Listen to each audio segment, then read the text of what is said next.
بسم اللہ الرحمن الرحیم۔ شروع اللہ کا نام لے کر جو بڑا مہربان نہایت رحم کرنے والا ہے۔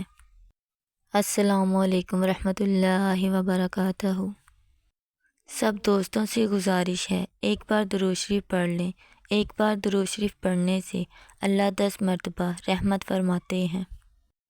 نبی کریم صلی اللہ علیہ وآلہ وسلم نے ارشاد فرمایا کہ آدمی کی سعادت یہ ہے کہ خدا تعالیٰ نے جو اس کے لیے مقررہ فرمایا اس پر راضی رہے، اور آدمی کی محرومی یہ ہے کہ خدا تعالیٰ سے خیر مانگتا چھوڑ دے، اور یہ بھی آدمی کی محرومی ہے کہ خدا نے جو اس کے لیے مقررہ فرمایا اس سے ناراض ہو۔